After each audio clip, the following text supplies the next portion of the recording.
Olá, ouvintes. Eu sou a Luana Carvalho e você está ouvindo o podcast do Sim e Não, o nosso programa semanal sobre os bastidores da política, sempre com um entrevistado especial para deixar você mais informado.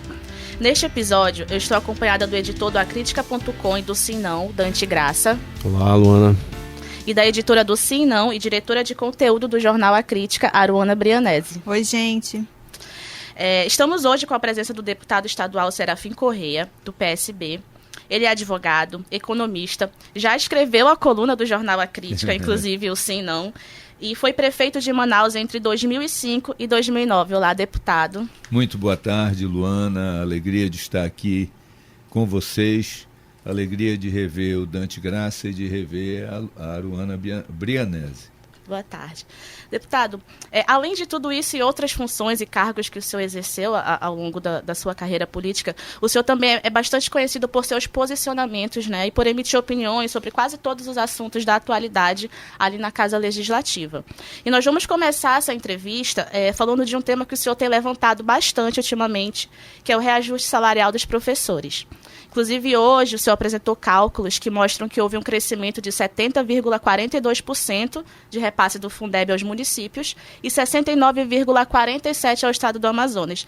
O senhor tem cobrado bastante isso, né? Em quase todas as sessões o senhor tem falado sobre o Fundeb, sobre a lei federal e estadual que Sim. trata do reajuste dos professores. Por que o senhor tem batido tanto nessa tecla? O senhor tem recebido muitas reclamações da categoria? Veja, muitas reclamações, os professores... inclusive do interior, eles se comunicam comigo, eles tentam saber qual é a grande dificuldade que todos nós enfrentamos. O Fundeb é a coisa mais transparente que existe. Tem um site, ou melhor, um portal, o portal do FNDE, é www.fnde.gov.br/CIOP. Aí vai para lá, tem as informações dos municípios e dos estados. Qual é o problema? É que estados e municípios precisam alimentar os dados. Eles têm que fornecer, inclusive, a folha de pagamento, dizendo o nome do professor, do funcionário, qual é a matrícula dele, quantas horas ele tem, qual é a escola que ele dá e quanto ele ganha. Tem que apresentar tudo isso. Grande parte dos municípios brasileiros, não vou nem dizer dos municípios do Amazonas, simplesmente não apresenta.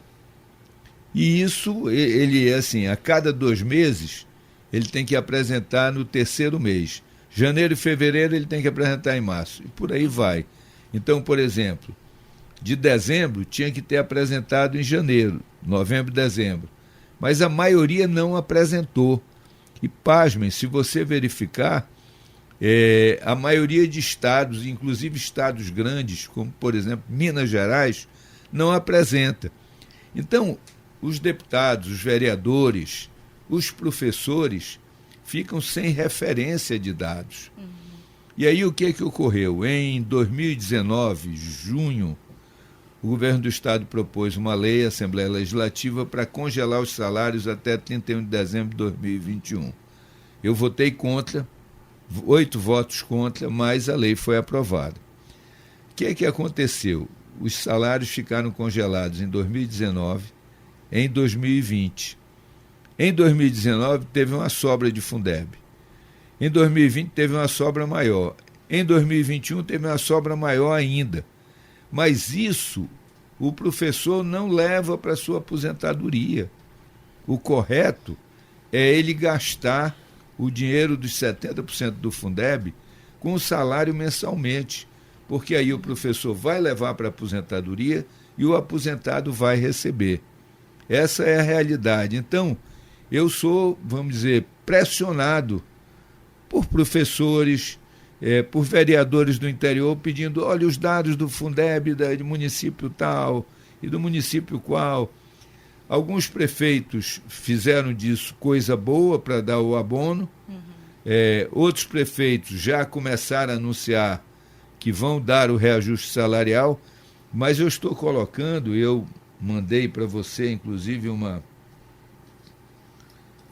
mandei estar aqui, os municípios receberam em janeiro de 2021 214 milhões de Fundeb. Este ano receberam 366 milhões. Quer dizer, cresceu 152 milhões. Bem acima da inflação, né? Agora, existe alguma possibilidade esse repasse retroagir? Como é que é a composição do fundo? Só para o nosso ouvinte entender se existe a possibilidade de no ano que vem ser menos, né? Ele não volta, só para explicar para as pessoas. O Fundeb nunca diminui, ele sempre avança. E no estado do Amazonas, no governo do estado, SEDUC, foi 165 milhões no ano passado e 280 milhões este ano. Então, quer dizer, tem dinheiro. O dinheiro não é problema. O que está faltando, a meu ver, é a articulação de parte a parte. Repasse, e devo dizer a vocês que os professores também são desorganizados. Só quem é mais desorganizado do que eles é o pessoal da saúde. Eu vou explicar por quê. Os professores têm 2 sindicatos. Toda vez que eu recebo o grupo de um sindicato é para falar mal do outro sindicato. E vice-versa. Agora, pior é a saúde, que tem 18 sindicatos. E um fala mal do outro. Aí você encaminha uma questão de um, aí o outro vem e diz, não, e a minha? Como é que é? Não pode dar para ele, porque se der para ele, tem que dar para mim. Aí fica uma confusão, você não consegue encaminhar nada. Agora, no interior é pior. Porque o prefeito, ele é o rei no interior, né? Municípios pequenos, todo mundo depende do prefeito. Então ele diz, não, eu só vou dar 3 mil de abono. Não, eu não vou, ele não faz concurso. A lei do Fundeb é uma coisa muito bem bolada, que recomenda o quê? O pagamento no mínimo do piso nacional, que alguns municípios no interior não pagam, eles pagam o salário mínimo. Já não pagava o anterior, né? Agora sim, o novo, então... Muito bem, mas é pior, porque eles pagam o salário mínimo, isso gera uma sobra, e aí ele, na hora, não divide a sobra. Porque se o mínimo é 1.900, o mínimo do professor, agora é 3.840 horas, então dá 1.900. Mas se ele pagar 1.247, que é o salário mínimo, vai ter uma diferença. É claro que vai ter uma sobra no final do ano. Quando chega no final do ano, ele não apresenta a prestação de contas, ele faz um monte de confusão. E aí eu devo dizer a vocês, e seria interessante que vocês conversassem sobre esse assunto com o doutor Alberto Nascimento, que é o nosso ilustre procurador-geral. Está lá na lei do Fundeb, está lá no perguntão do Fundeb, que tem perguntas e respostas, que é para atender todo mundo, todas as possibilidades eles colocam lá. É o seguinte, se o município não pagar o piso, se ele não dividir as sobras, se ele não cumprir a lei do Fundeb, os professores devem procurar os promotores. Eu já ia perguntar isso, quem é que fiscaliza, né? Porque a lei é boa no papel, né? Sim. O repasse é transparente, todo mundo sabe quanto veio, está faltando talvez na ponta. O outro lado, muito bem, seria Ministério Público e Tribunal de Contas. O Ministério Público tem em todo o interior, embora muitas comarcas o promotor esteja ausente. Tem um que responde. Acumula, né? Acumula e tem toda aquela situação. Mas o que é que alguns promotores estão fazendo? Eles estão dizendo o seguinte, esse assunto não é nosso, é do Ministério Público Federal. E não é deles, porque lá não tem Ministério Público Federal, só tem em Manaus. E aí isso é ruim, fica jogando para não trabalhar, vamos ser sinceros. E devo dizer que tem uma coisa muito ruim no Brasil hoje, que são os concurseiros. Vem um concurseiro aqui, passa no concurso de promotor, ele vai para o interior, ele não quer trabalhar, ele quer ter tempo para estudar e ter um salário de 34 mil. Aí é maravilha, porque ele está querendo ser promotor na terra dele, ele está querendo ser juiz em outra cidade. E aí fica esse clima, entendeu? É muito, muito, muito ruim. Concurseiro é algo que precisava, eu não sei de que maneira, porque todos os brasileiros têm direito a fazer o concurso, mas teria que haver alguma regra. Lei dos concursos. Exatamente, que segurasse isso. O Tribunal de Justiça tem alguns concursos que ele faz o edital especificamente para municípios do interior, Sim, né? Já exatamente. deixando lá e proibindo de repente, porque muitas vezes ele pode até não conseguir ir para a cidade dele, mas já trabalha ali para esperar o tempo passar para acabar vindo para a capital, né? Tem muito que acaba fazendo isso também. Acontece na Receita Federal um pouco diferente, porque o concurso é nacional. Aí passam os candidatos do Rio, de São Paulo, que tem os melhores cursinhos, e do Ceará, preponderantemente. O Ceará, o nível de educação é muito bom. O nível dos colegas cearenses é muito bom. Aí eles vêm para cá, eles chegam num dia, no outro dia eles estão querendo ver como é que eles vão poder e tal, não sei o quê. Bem, na Receita tem uma regra que é dura, porque é um concurso de remoção. Aí eles primeiro abrem um concurso dizendo o seguinte: quem quer ser removido pode se inscrever. Agora os critérios são esses: tempo de serviço, tempo de não sei o que, idade, se é casado, se é solteiro, se tem filho, não tem filho. Quando joga nesses critérios, você ao se inscrever já sabe se você é o primeiro, o segundo, o terceiro e quantas vagas tem. Então aí não tem muita saída para o concurseiro achar que vem de Fortaleza. E vai logo conseguir voltar para... Não, ele pode ficar anos aqui. Assim como voltar para o Rio de Janeiro é difícil e voltar para São Paulo também. Tá certo, a gente pegou um tema aí bem polêmico também para trabalhar agora. Eu queria tocar num assunto, já que a gente está está num ano eleitoral e que parece que começou muito cedo, né? A gente tem acompanhado as sessões da Assembleia de uma forma esvaziada. Semana passada eu acompanhei, inclusive, um discurso seu chamando a atenção que a sessão tinha 5 deputados ali naquele momento Sim. de abertura. O que está faltando para a gente ter uma Assembleia um pouco mais participativa? Eu tenho visto, inclusive, que na própria CPI da Amazonas Energia tem parlamentares que não participam, nem virtualmente, né, das reuniões que estão acontecendo nos bairros. O que está faltando? O que a gente está vendo, né, nessa Assembleia que está faltando um pouco mais de presença ali do pessoal? Eu vou lhe dizer a origem da questão e a atual situação. A origem do problema nós temos entre 24 deputados, nós temos 4 ou 5 que foram eleitos preponderantemente por Manaus. Eles dificilmente vão ao interior, porque é aqui, a base deles é aqui.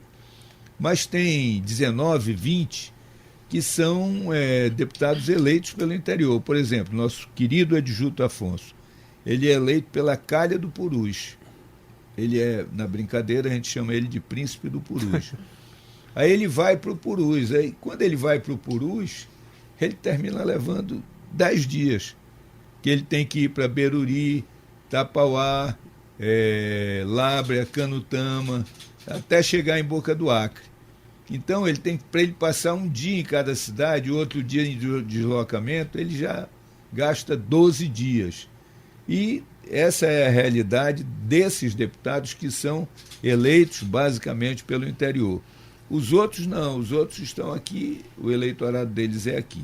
Isso é ruim, porque o deputado foi eleito para estar na Assembleia, para discutir os assuntos. Ele não foi eleito para estar fazendo viagens no período de atividade. Nós só temos sessão terça, quarta e quinta. Quinta à tarde você pode viajar, ficar fora sexta, sábado, domingo, segunda. Voltar na segunda à tarde ou até na terça de manhã e chegar a tempo de participar da sessão. O outro problema é que há um certo assodamento com a relação à campanha eleitoral. Eu disse, não, eu tenho que ir logo agora, que é para segurar os votos. Isso não existe. A campanha eleitoral vai ser na hora eleitoral. E aí o eleitor, eu me lembro de uma situação que eu vivi, que eu sempre costumo contar, é engraçado. Eu fui nomeado na Receita Federal, fui trabalhar em Boa Vista. Aí uma Semana Santa, um fazendeiro lá convidou todo mundo, convidou o pessoal do Banco do Brasil e tal, e me convidaram. O pessoal andava sempre com o pessoal do Banco do Brasil, vamos lá na fazenda. Quando nós chegamos lá, não tinha mais lugar para armar a rede. Aí o dono da fazenda pegou e disse, olha, vocês vão dormir no melhor lugar. Eu disse, onde? Não tem mais onde armar. Ele disse, não, vocês vão dormir naquelas mangueiras ali, debaixo daquelas árvores e tal. E aí a rede estava armada, realmente uma lua bonita, um negócio bacana. E nós ficamos lá, comemos churrasco, bebemos, e aí voltamos, né? Ficava uns 100 metros de distância. E o nosso grande conselheiro era o seu Múcio Varela, que era o gerente do Banco do Brasil, era um senhor de idade já. Eu novo, tinha 29 anos. Aí estamos lá na rede, todo mundo dormindo, né? Muito bem, aí um barulho lá, os galhos batendo, assim, um negócio que assustou todo mundo. Aí o rapaz que estava do lado, estava assim do lado da minha rede, disse, seu Múcio, eu acho que é uma onça. O que é que eu faço? Aí o seu Múcio acordou, olhou e disse, meu filho, vamos correr cada um para um lado e vamos ver de quem ela se engraça. Porque se cada um for para um lado, ela não vai poder pegar todos, né? Ela vai pegar um. Deputado, agora voltando ao assunto das viagens, né? Já que o senhor tocou nesse assunto dessa peregrinação dos deputados pelo interior, que a gente pode até chamar já de uma pré-campanha. Os gastos com essas viagens, com jatinhos, com hospedagem do deputado, de toda a equipe... São pagos pelo SEAP. Pela verba do gabinete, sim, né? Entendi. E essa é uma grande vantagem para quem é deputado sobre quem não é deputado. Aí a desvantagem de quem é deputado para quem não é deputado é que quem não é deputado joga a pedra em quem é deputado. Que ele generaliza, né? Então fica algo muito complicado. Por falar em jogar pedra, você já colocou o dedo na ferida aqui em vários assuntos, né? Falou dos servidores que estão divididos, falou do Ministério Público. Você é uma pessoa que é conhecida, Serafim, desde sempre, por colocar o dedo na ferida mesmo, dar a sua opinião, independente, vamos dizer assim, das consequências. Em tempos de internet, você leva isso também para a internet, né? Você opina lá. Você não tem medo de cancelamento? O que você pensa dessa cultura do cancelamento ou do alto aí dos seus 74 anos, já aprendeu a colocar cada coisa no seu devido lugar e sabe que o cancelamento é uma coisa superdimensionada? Eu coloco a minha opinião. Tem vezes que eu sou bombardeado, mas sempre que eu sou bombardeado, tem um bom grupo que me defende, dizendo que não é isso, que é aquilo, que... Então, isso daí é o preço que a gente vai ter que pagar. As redes sociais vieram para ficar, não tem volta para trás. E aí, ter medo, nessa altura da vida, Aruana, com 74 anos, eu não posso ter medo de dar a minha opinião. Eu não tive medo de dar a minha opinião quando eu tinha 19, quando eu tinha 20, eu não vou ter medo agora. Chega lá e diz, olha, eu sou contra isso, eu não concordo com isso, eu voto contra aquilo. E aí você vai pagar um preço. Seja qual for a sua opinião, contra ou a favor, você vai pagar preço. Agora, o pior disso tudo é você não ter opinião, ficar em cima do muro, querer, isso é muito ruim, isso daí eu não faço, eu dou a minha opinião, olha, eu entendo que o melhor caminho é este ou é aquele, e aí vamos seguir e vamos pagar o preço. Falando em dar opinião, qual é a sua opinião quando consultado, quando em conversas com os dirigentes nacionais do partido, sobre essas articulações que estão tendo? Vai filiar o Alckmin para serviço do Lula? Não vai? Vai fazer federação? Não vai? Como é que está a sua opinião? Já que você não tem medo, de dar opinião. Não. Eu sou a favor da federação. Eu entendo que nós vivemos um momento que a questão eleitoral é a menor. A importante é a democracia. A democracia está em risco. O governo Bolsonaro é um governo que, se ele puder, ele dá o golpe. E, nesse momento, eu, com todo o carinho e respeito que eu tenho pelo Ciro, o Ciro foi o primeiro político de fora de Manaus em 96, quando eu não conhecia ninguém, eu falei com ele em Brasília, expliquei que era candidato, pedi que ele gravasse para mim, ele gravou. E então, na época não era só no celular, né? Era mais difícil gravar. Não foi no celular, não. Tinha aqui no estúdio e tal. Foi tudo. Não, ele gravou lá no Congresso, ele estava lá no Congresso e gravou lá. Então eu tenho o maior carinho, respeito e gratidão a ele. Mas esse momento, por todas as circunstâncias e conjunturas que se formaram, é a vez do Lula. É fora Bolsonaro, então. É fora Bolsonaro, não tem jeito. E aí, essa é a posição. O PSB, tanto nacional como todos os estados, a posição é: vamos apoiar o Lula em qualquer circunstância. Então, com federação, sem federação, o PSB apoiará o Lula. Qual é o problema da federação? São questões nos estados, a começar por São Paulo. Quem fez toda a articulação do Alckmin para o PSB foi o Márcio França. Isso está... Márcio França deve ser o candidato do PSB ao governo de São Paulo. Onde o Haddad seria o candidato natural do PT. Então aí já essa é a dificuldade. Exatamente. Né? Aí é que chega o problema. Eu acho, isso é o achismo meu, que Lula, Alckmin, Márcio França e Haddad, eles tiveram uma conversa a qual ninguém teve acesso. Sim. Então nós não sabemos exatamente o que eles combinaram. Agora, eles não podem ter combinado algo que seja contra eles. Aí eu tenho informações divididas. Uns dizem assim, não, o Márcio França será candidato em qualquer hipótese, nem que para isso a gente não faça a federação. Aí do outro lado, informações seguintes, não, o Márcio está esticando a corda para negociar a situação em outros estados. E o Márcio é um grande político, ele tem um futuro muito bonito pela frente, porque ele é o cara da negociação. No Amazonas existe algum empecilho? Como é que está em nível local do PT com o PSB? Não, nenhum. Aliás, a nível local, PT, PSB, PCdoB e PV estão alinhados, não tem dificuldade. Agora, o problema é que se não fechar a federação a nível nacional, não tem federação a nível local. Mas eu creio que isso vai ser resolvido com muita calma e tal. E aí, olha só, quando a gente pensa que não tem mais, só tem os problemas que estão à mesa, surgem outros. O Ricardo Coutinho, ele foi prefeito de João Pessoa pelo PSB, foi reeleito. Aí ele foi eleito governador e foi reeleito governador. Aí todo mundo dizia para ele, Coutinho, sai candidato ao Senado. Aí disse, não vou sair candidato ao Senado, eu quero fazer o governador.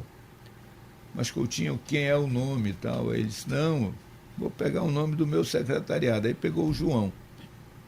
João, você é o meu candidato a governador. Ele tinha 2% na pesquisa e ele foi.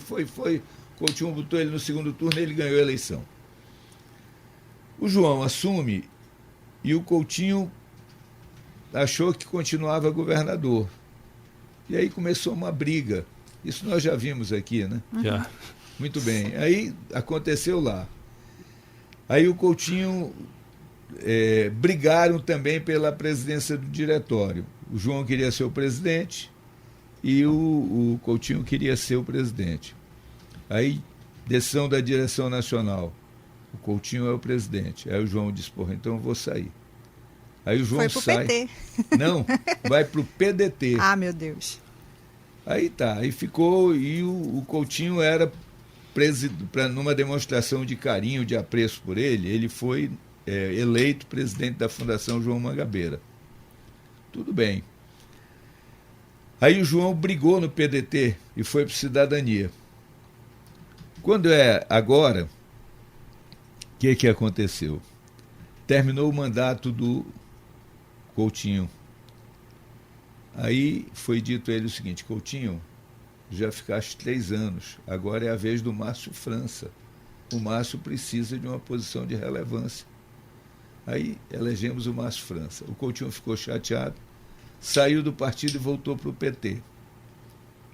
Aí tá armado o jogo, quer dizer, o João era candidato pelo Cidadania, o Coutinho candidato ao Senado, portanto os dois não iam bater de frente, apoiando um candidato do MDB, que é o veneziano Rego.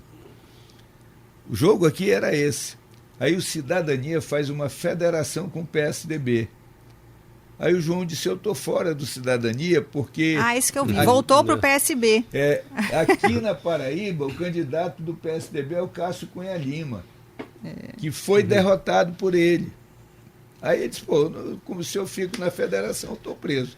Aí ele volta conosco, disse, olha, posso voltar? Zerou tudo? Pode voltar. Ele disse, eu levo deputado federal, deputado estadual, levo 50 prefeitos, não sei o quê. Então vejam como é a política.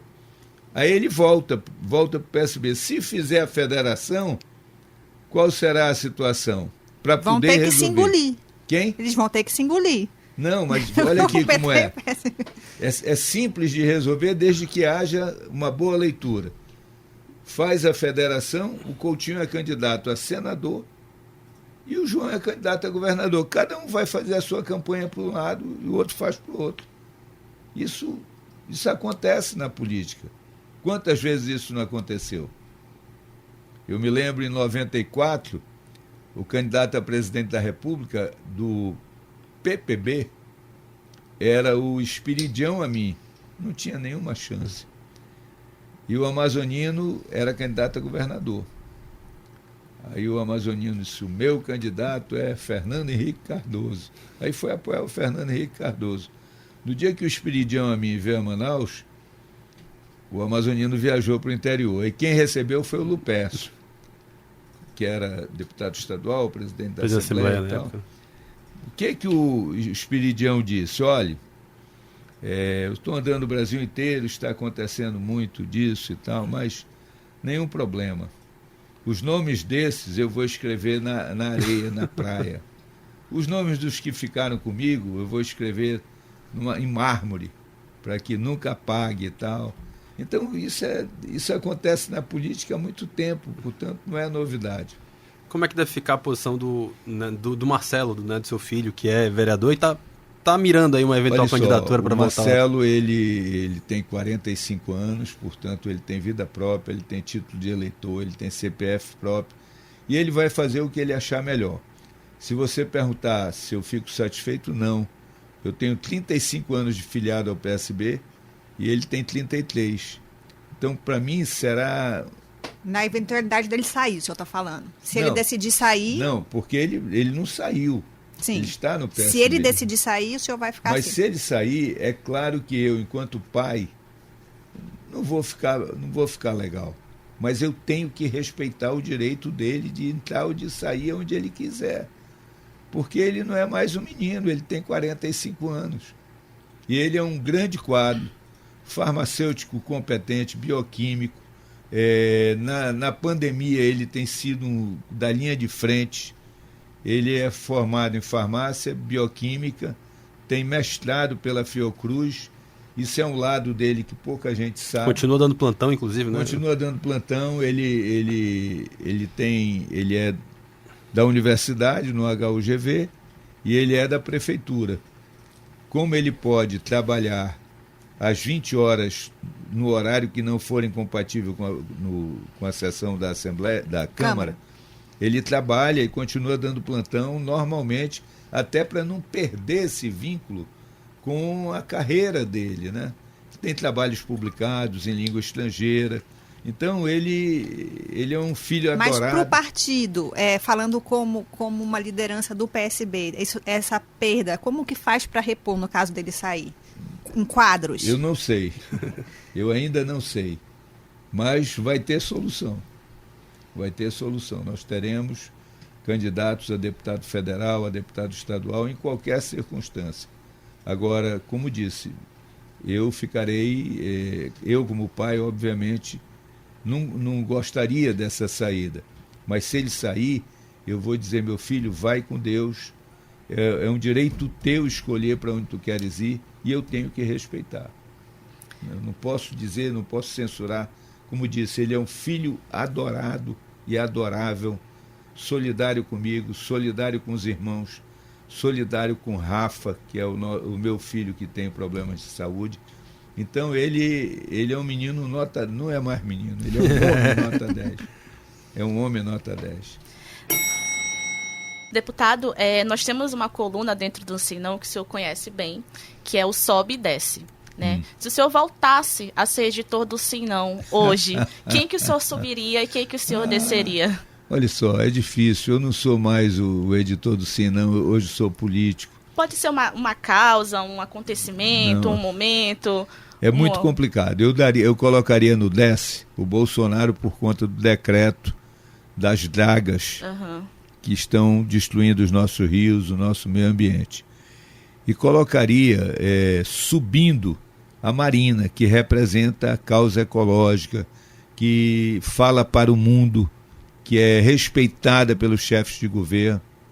Enfim, eu colocaria a causa ecológica, o Bolsonaro descendo e a Marina subindo. Por falar em Marina, o senhor acha que na hora H ela vai, diferente do Ciro, ter esse entendimento de que essa é uma eleição diferente de todas as outras e vai vir compor, ou o senhor acha que ela vai continuar? Olha só, eu não saberia lhe dizer, na minha opinião, não na minha opinião, a informação que eu tenho é que a rede não quer fazer federação. Mas se ela não fizer federação, ela acaba, né? Ela vai ficar inviabilizada. Ela vai ficar inviabilizada. E eu tenho o maior carinho pela Marina. A Marina tem dois lances comigo. Em 96, segundo turno da eleição, ela veio para um comício meu, comício de encerramento. E aí estava muito acirrado, os ânimos começaram a jogar pedra e tal. E eu, no término do comício, né, e eu disse toda a proteção para a Marina. Aí foi toda a segurança, todos concentrados ali em volta dela. Nela, porque imagina se dão uma pedrada nela. E o outro gesto dela foi em 2008. Eu passei para o segundo turno. Vocês lembram que terminou que o PT não ia... O combinado era, o PT indicava o meu vice, eu candidato à reeleição. Isso foi combinado, estava tudo certo. Aí da noite para o dia, o Eduardo e o Alfredo se juntam, vão ao Lula e dizem, olha, resolvemos lá, vamos tanto, não sei o quê. O Omar é o nosso candidato. E aí o Eduardo prometeu. Quando foi em 2010, o Alfredo é o meu candidato a governador. Aí todo mundo deu pernada em todo mundo, né? Essa história foi uma sucessão de rasteiras aí, né? Rasteira para um lado, rasteira para o outro. Bem, mas aí eu de manhã pego o jornal, a crítica, tá lá a foto dos três e tal. Aí eu liguei e digo, pô, vem cá. Cadê meu vice? E eu sobrei. Aí o Padilha disse, meu amigo, eu queria que você entendesse, um é governador, o outro é o ministro, era difícil para o presidente. Ele não pode se envolver numa disputa municipal. Eu digo, meu amigo, eu entendo, eu só queria ter sido avisado antes, não saber pelo jornal. O seu vice naquela ocasião, nesse acordo, quem era? Não, calma. Aí deixa eu dizer para vocês o que aconteceu. Longas histórias. Aí eu disse, tudo bem. Aí ele pegou e disse, mas olha, o presidente Lula pediu para eu lhe convidar, vai ter uma assinatura de convênios, prefeitos, governadores e tal, e o senhor vai falar em nome dos prefeitos. Eu digo, Padilha, é um grande prêmio de compensação, mas eu vou aí até para dar um abraço no Lula, dizer que eu não guardo, eu entendo isso, eu não guardo qualquer ressentimento e tal. Aí eu fui orador, falei lá. Quando terminou, quando eu fui assinar, eu terminei de falar e tal, aí ele me deu um abraço e disse, obrigado pela sua compreensão. Aí eu me abracei de novo com ele, aí abracei a Dilma e a Dilma disse, estamos juntos. Tá bom. Aí eu desci, voltei para o meu lugar, e aí naquela altura eu estava brigado com o Arthur. Aliás, a gente já brigou 20 vezes, fez as pazes 21. Aí um amigo comum, que nós temos um trato, que nós somos mais ou menos da mesma idade, que os dois irão ao enterro do que morrer primeiro. Isso é um negócio de doido, né? Mas é verdade. Aí esse amigo me ligou e disse, porra, cara, tu não achas que tu já brigaste demais com o Arthur e ele contigo? Eu digo, rapaz, acho. Então você vem jantar aqui em casa. Aí lá fomos jantar na casa. Eu fui jantar lá e o Arthur estava lá. Aí disse, porra e tal, ouvi isso e não sei o que. Tu não tens tempo de televisão, como é que tu vai para a eleição? Eu digo, pois é, isso é um problema que eu tenho para resolver, mas vamos ver como é que a gente resolve. Ele disse, não, vamos resolver agora. Arthur, faz aliança com o PSB. Aí o Arthur disse, porra, Sarafa, tal. Vamos nos reconciliar, amigo. Porra, nós não temos por que brigar, não sei o quê. Aí aquela conversa. Aí, muito bem. Aí o Paulderney liga para ele. Aí ele diz, Paulderney, vem para cá. Aí o Paulderney foi. Aí conversamos lá e tal. Aí ficou encaminhado a aliança PSB, PSDB e, à época, PFL. Né? Aí o Arthur disse assim, eu não quero nem indicar o vice é do Paulderney.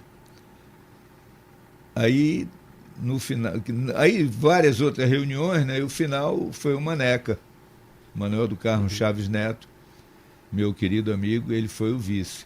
Muito bem, aí quando fechou essa aliança, eles foram tomados de surpresa, porque eu tinha levado uma pancada ali que não é para qualquer um resistir, não, que era a morte do Jefferson. A morte do Jefferson me deixou deprimido, para baixo. E aí o outro puxa o meu tapete e eu digo, bem, eu vou e vamos em frente. Muito bem. Aí antes disso, não, essa pernada foi antes da morte do Jefferson. Aí houve uma reunião, eu, o Eduardo, e duas testemunhas, uma dele e outra minha. A minha testemunha, o Jefferson Pérez, que morreu. Eu vou contar a história porque a outra testemunha, que eu não vou dizer o nome, não vai desmentir. Combinado foi o seguinte, olha, Sarafinha, tu não tens viabilidade, por isso eu vou apoiar o Omar, o PT vai lançar a candidatura do Praciano para tirar voto de ti e tal. Eu digo, pô, bacana esse acordo, né? 2006 eu te apoiei, 2008 tu ia me apoiar e tu estás fazendo isso. Mas não tem nada não. Ele disse, não, mas o acordo é o seguinte, eu vou lançar o Omar. Se o Omar passar para o segundo turno, tu apoias. Se tu passares para o segundo turno, eu ponho a máquina do governo para a gente ganhar a eleição do Amazônia. Eu digo, tá legal, tá bem. Fechado o acordo? Fechado e tal. O Jefferson disse, rapaz, vão ter que cumprir esse acordo e tal. Aí o Jefferson morre. Aí vem e tal, fica aquele negócio. Aí tudo indicava que era o Omar, né? O Ibope dizia que era o Omar, o Durango dizia que era o Omar, todo mundo dizia que era o Omar. Eu aqui na rua, eu e o Maneca. Resultado, nós passamos para o segundo turno. Aí o Eduardo, na noite que eu passei para o segundo turno, ele já deu uma entrevista dizendo que ia a Brasília, que ele ia cuidar de administrar o Estado, porque estava vindo a crise e que ele estava fora da eleição municipal. E o Omar, 2 dias depois, declarou apoio ao amazoniano, no que eu entendi como natural. Ele era do grupo e amigo do amazoniano e tudo mais, mas o Omar foi uma pessoa assim, muito correta sempre comigo, sempre solidária no caso do meu filho e eu solidário no caso do filho dele. Então eu tenho uma amizade fraterna com o Omar. Nunca ficamos do mesmo lado, né? Mas temos uma amizade fraterna, nos falamos, conversamos, nos respeitamos. Esse ano acho que vão estar, né? Como? Esse ano aparentemente vão estar, né? Pelo menos com relação nacionalmente, Lula. Né? Agora, olha só, aonde é que entra a Marina? Aí o PT disse o seguinte, não, nós não podemos ir para o teu palanque, inclusive o Praciano, meu querido amigo, porque o Arthur está lá. Eu digo, gozado, porra, vocês indicaram o candidato para me tirar do segundo turno. Eu fui e agora vocês não vêm? Porque o Arthur está lá, a gente faz um ato separado e tal. E eles, não, a gente não vai e tal. Tá bem, então eu vou caminhar sozinho. Aí ninguém do PT queria se meter do meu lado. Aí eu recebo um telefonema da Marina. Aí a Marina veio participar de um evento meu. Foi para o evento. E antes do evento, nós conversamos reservadamente, eu, ela e a minha mulher.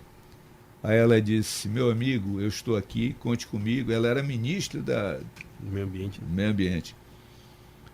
Mas eu quero, antes de mais nada, que você fique em paz, você está muito tenso e tal.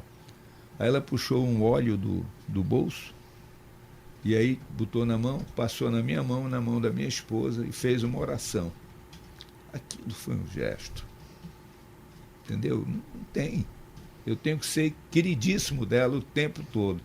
Aí ela falou com veemência no ato lá de apoio, e foi embora. Ela disse, olha, eu só fui a 2 lugares, Rio de Janeiro apoiar o Gabeira e você aqui em Manaus. E nós nos abraçamos, ela abraçou a Lídia e tal, que se davam muito bem, e vida que segue. Então, são gestos como esses da Marina, que não tem dinheiro no mundo que pague, né? Porque é um negócio de... Ela bateu de frente com todo o PT Partido nacional, todo, que não queria que viesse ninguém a Manaus. Ela veio. Aí logo depois ela terminou saindo. saiu do Ministério do Meio Ambiente. Bom, já que nós voltamos ao sobe da Marina, né? Eu quero fugir um pouco do roteiro aqui, dar um sobe hoje para o nosso colega, amigo, né? Editor do Sinão, Dante Graça, que está completando 40 anos, 40 anos só de jornalismo. Olha, não foi combinado, hein? Não foi combinado. 40 é um bom número. 30 só de jornalismo, né? Que é essencial para a comunicação amazonense. Parabéns. Valeu, obrigado. Feliz Ana. aniversário. Obrigado a todo mundo que está ouvindo. Obrigado, Matheus. Ali, Matheus também. Feliz 2 aniversário. Obrigado, Bom, Serafim. 40 anos, portanto, você nasceu em 82. 10 anos depois estava vendo sua Ipanema Branca lá no Dom Bosco. Exatamente. Bom, então é isso. Nós chegamos ao fim desse episódio. Queremos agradecer a presença do nosso entrevistado, deputado Serafim. E lembrar a você que nos ouve ou nos assiste que toda semana tem episódio do Sim Não nas plataformas digitais. Queremos também convidá-los a acessar o nosso site www.simnão.com.br e nos seguir nas redes sociais, né? Instagram, Twitter. E é isso. Obrigada, deputado. Obrigada, Dante, Aruana. Obrigado, Lu. Eu é que lhe agradeço, Luana, Dante, que herdou o meu lugar, e Aruana, que é minha amiga de Cris Caseres. Então vamos em frente, saúde e paz para todos, e o meu abraço aos milhares de ouvintes do podcast Sim Não. É isso aí. Tchau, tchau. Muito obrigado, tchau.